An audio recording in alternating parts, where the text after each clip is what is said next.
નમસ્કાર દર્શક મિત્રો, શેર બજારમાં આજે બે તરફી વધઘટ જોવા મળી. જો કે ઓવરઓલ માર્કેટ ગઈકાલના બંધની સામે માઇનસમાં ક્લોઝિંગ આવ્યું છે. સેન્સેક્સમાં 29 પોઈન્ટ અને નિફ્ટીમાં 14 પોઈન્ટનું માઇનસ ક્લોઝિંગ છે. પણ ઓવરઓલ માર્કેટમાં નીચા મથાળે નવી લેવાલીનો ટેકો છે અને બજાર સુધરીને આવ્યું છે. તો મિત્રો, આ સુધારો આગળ વધશે કે કેમ, બજાર બોટમ આઉટ થયું છે કે કેમ, બજાર 2 દિવસથી સતત નીચા મથાળે નવું બાઇંગ આવી રહ્યું છે, બજાર સ્ટેડી થઈ રહ્યું છે. તો હવે આગામી દિવસોમાં બજારનો ટ્રેન્ડ કેવો રહેશે? ગઈકાલે નાણાપ્રધાનના નિવેદન પછી બજારે યુટર્ન લીધો, આજે પણ નીચા મથાળે નવું બાઇંગ આવ્યું. તો હવે આગામી દિવસોમાં બજાર કેવું રહેશે અને અગ્રણી બ્રોકિંગ હાઉસ છે જે એ લોકો શું માની રહ્યા છે એ અંગેની તમામ વાત આપણે આજે આ વિડીયોમાં કરવાના છીએ. તો આ વિડીયોને આપ અંત સુધી નિહાળજો.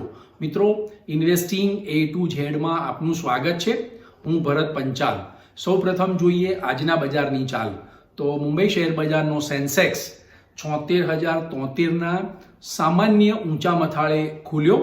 શરૂમાં સડસડાટ તૂટી 465 પોઈન્ટ માઇનસ થઈ ગયો હતો. 75,531ની લો બનાવી, ત્યાંથી રિકવર થયું માર્કેટ અને એની 76,000ની સપાટી કૂદાવી અને 76,091ની હાઈ બનાવી અને ટ્રેડિંગ સેશનને અંતે 75,967 પોઈન્ટ 39 બંધ આવ્યો છે, જે ગઈકાલના બંધની સામે 29.47ની નરમાઈ દર્શાવે છે. એટલે મિત્રો, તમે જોયું કે 465 પોઈન્ટ ઘટ્યો અને ત્યાંથી 465 પોઈન્ટનું રિકવરી જોવા મળી. એટલે બજારમાં નીચા મથાળે નવું બાઇંગ અથવા લેવાલીનો ટેકો આવ્યો, અથવા જે શોર્ટ ટ્રેડર્સ છે એમણે પોતાના વેચાણો કાપ્યા છે, શોર્ટ સેલિંગ કર્યું હોય એ લોકોએ શોર્ટ કવરિંગ કર્યું છે. નેશનલ સ્ટોક એક્સચેન્જનો નિફ્ટી ઇન્ડેક્સ 22,963 ખુલ્યો. શરૂમાં એ ઝડપી ઘટી 22,801 થયો, ત્યાંથી ઝડપી પાછો બાઉન્સ થઈ, રિકવર થઈ 22,992ની હાઈ બનાવી અને ટ્રેડિંગ સેશનને અંતે 22,945.30 ઉપર બંધ રહ્યો છે, જે 14.20ની નરમાઈ દર્શાવે છે. મિત્રો, આજે એડવાન્સ નેકલાઇન રેશિયો, ભલે માર્કેટ રિકવર થયું હોય પણ એડવાન્સ નેકલાઇન રેશિયો નેગેટિવ છે. 722 શેરના ભાવ વધ્યા છે, 2,127 સ્ટોકના ભાવ ઘટ્યા છે અને 79 સ્ટોક છે એ અનચેન્જ રહ્યા છે. નિફ્ટી 50માં 18 શેર વધ્યા છે અને 32 શેર ઘટ્યા છે. આજે 14 શેર છે એ 52 વીક હાઈ ઉપર બંધ છે અને તેની સામે 652 શેર છે એ 52 વીક લો નીચે બંધ છે. આના ઉપરથી અંદાજો લગાવી શકાય કે સ્મોલ કેપ શેરોમાં ભારે વેચવાલી જોવા મળી હતી. આજે 46 શેરમાં અપર સર્કિટ અને 296 સ્ટોકમાં આજે લોઅર સર્કિટ આવી હતી. ટોપ ગેઇનર અને ટોપ લૂઝર્સ પર એક નજર કરીએ. સૌથી વધુ ઉચકાયેલા શેર છે NTPC, Tech Mahindra, Wipro, ONGC અને એપોલો હોસ્પિટલ. સૌથી વધુ ગગડેલા શેર છે IndusInd Bank, Trent, BEL BEL, UltraTech Cement અને મહિન્દ્રા એન્ડ મહિન્દ્રા. મિત્રો, ગઈકાલે પ્રેસિડેન્ટ ડેને કારણે અમેરિકાના સ્ટોક માર્કેટ બંધ હતા, નેસ્ડેક અને ડાઉ જોન્સ, એટલે એ ફ્લેટ ટ્રેડિંગ હતું. પણ આજે ડાઉ જોન્સ ફ્યુચર 8 પોઈન્ટમાં પ્લસ ચાલતું હતું. એશિયાના તમામ બજારો આજે પ્લસમાં હતા. એકમાત્ર ચાઇનાનો શાંઘાઈ ઇન્ડેક્સ 31 પોઈન્ટ માઇનસ હતો. યુરોપિયન સ્ટોક માર્કેટ સામાન્ય નરમ હતા. આજે સેક્ટર વાઇઝ જોઈએ તો ઓલમોસ્ટ આઈટી, ઓઇલ અને ગેસ આટલા સેક્ટરમાં રોનક જોવા મળી હતી, એટલે કે નવું બાઇંગ એમાં જોવા મળ્યું. એટલે સેક્ટરલ ઇન્ડેક્સ, આઈટી અને ઓઇલ ઇન્ડેક્સ, એનર્જી ઇન્ડેક્સ પ્લસમાં બંધ આવ્યા છે. તે સિવાયના તમામ સેક્ટરના શેરોમાં વેચવાલી જોવા મળી હતી અને એ માઇનસમાં બંધ રહ્યા છે. આજે mid cap index 98 point minus રહ્યો છે, તેની સામે સ્મોલ કેપ ઇન્ડેક્સ વધુ ઘટ્યો છે. એટલે સ્મોલ કેપ શેરો 1.71% જેટલા ડાઉન હતા. મિત્રો, બેંક નિફ્ટીની વાત કરીએ તો બેંક નિફ્ટી પણ 171 પોઈન્ટ ઘટી અને 49,087 ઉપર એનું ક્લોઝિંગ આવ્યું છે. એફઆઈઆઈની વાત કરી લઈએ તો એફઆઈઆઈએ ગઈકાલે સપ્તાહના પ્રથમ દિવસે સોમવારે 17 તારીખે 17 તારીખે 3,937 કરોડનું નેટ સેલ કર્યું હતું. તેની સામે ડીઆઈઆઈ અને મ્યુચ્યુઅલ ફંડોએ 4,759 કરોડનું બાય કર્યું હતું. 2025ના વર્ષના જાન્યુઆરી મહિનામાં એફઆઈઆઈ સેલર, ફેબ્રુઆરી મહિનામાં 17મી ફેબ્રુઆરી સુધી એફઆઈઆઈએ ટોટલ 33,121 કરોડનું નેટ સેલ કર્યું છે. તેની સામે ડીઆઈઆઈએ 30,778 કરોડનું નેટ બાય કર્યું છે. એટલે એફઆઈઆઈ જે વેચી ગઈ એ બધું એબ્સોર્બ થઈ ગયું છે. મિત્રો, આમ તો એફઆઈઆઈ ઓક્ટોબર મહિનાથી કોન્સ્ટન્ટ સેલિંગ પ્રેશરમાં રહી છે. નાણાપ્રધાને ગઈકાલે એમ કહ્યું હતું કે ભાઈ એફઆઈઆઈ છે એને ભારતીય બજારમાં પ્રોફિટ બુકિંગ થઈ રહ્યું છે તો એ લોકો પ્રોફિટ બુકિંગ કરી રહ્યા છે, પણ ઇન્ડિયન ઇકોનોમીમાં દમ છે એવું એમનું એક સ્ટેટમેન્ટ હતું. એટલે આજે બજારમાં નવી વેચવાલી અટકી ગઈ છે. નીચા મથાળે નવું બાઇંગ પણ આપણને આજે જોવા મળ્યું અને ગઈકાલે પણ જોવા મળ્યું. એટલે યુટર્ન એટલે નીચા મથાળેથી રિકવરી જોવાય છે. યુટર્ન તો આપણે હજી વહેલું કહેવાશે. બજારમાં જનરલ ટ્રેન્ડ યુટર્ન આવશે કે બાઉન્સ બેક થશે ત્યારે આપણે એનો સ્પષ્ટ સંકેત તમને હું આપીશ અહીંયાથી. મિત્રો, સમાચાર એવા છે કે એરટેલમાં એક બ્લોક ડીલ થઈ છે 1% શેરની. એની જે કેપિટલ હોય એના કોઈક ઇન્વેસ્ટમેન્ટ ફંડ છે એણે મોટી વેચવાલી કરી છે.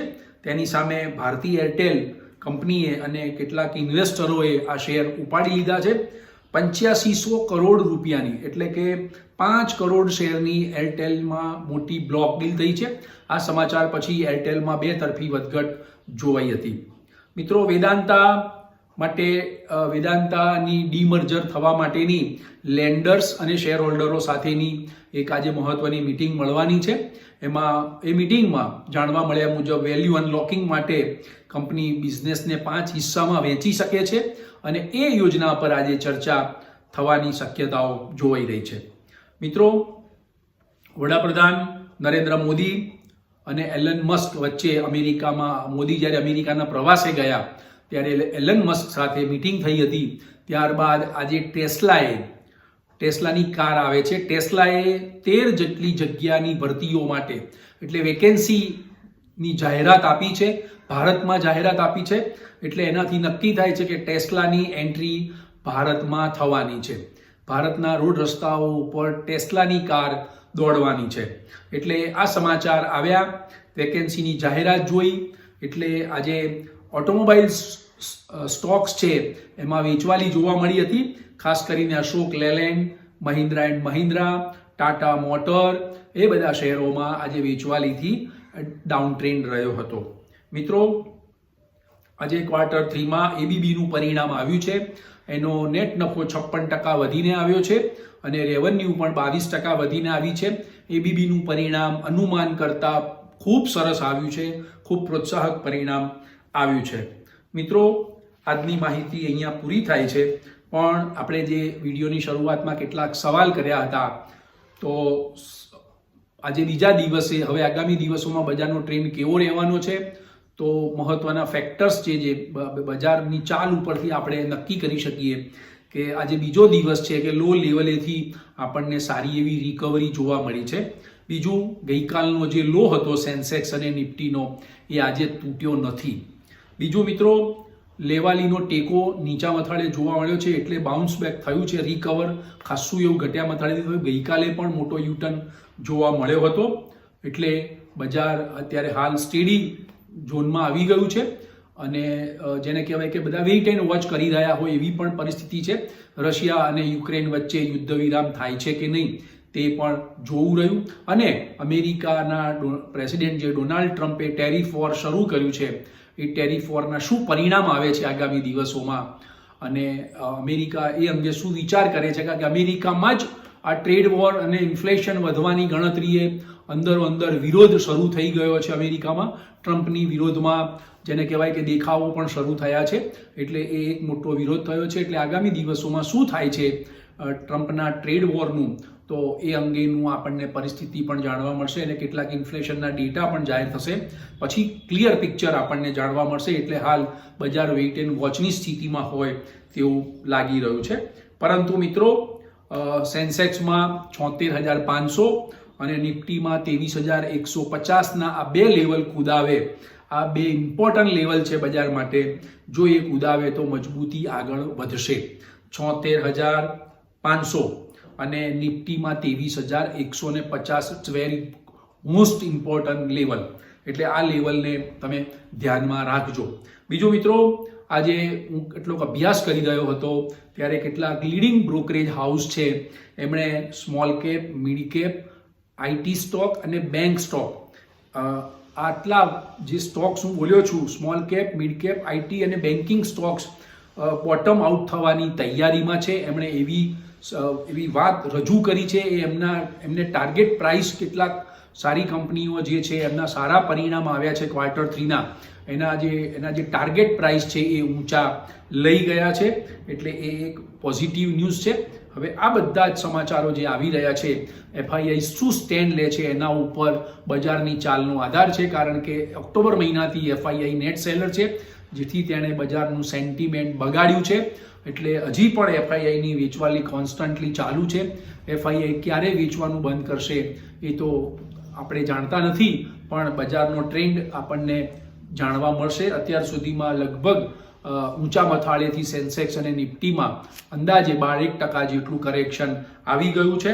એટલે લીડિંગ બ્રોકરેજ હાઉસોનો અભ્યાસ એવું કહી રહ્યો છે કે બજાર બોટમ આઉટ થવાની તૈયારીમાં છે. એટલે આ હતી આજની માહિતી મિત્રો. નવી માહિતી સાથે આપણે કાલે મળીશું, નવા વિષય સાથે મળીશું અને બજારની હલચલ અને બજારના ટ્રેન્ડ અંગેની સંપૂર્ણ માહિતી આપણે કાલના વિડીયોમાં મેળવીશું. તો મિત્રો, આજના વિડીયોની માહિતી આપને કેવી લાગી તે અંગે લાઇક્સ કરજો, શેર કરજો, કમેન્ટ્સ કરજો અને સબસ્ક્રાઇબ કરજો. Thank you very much.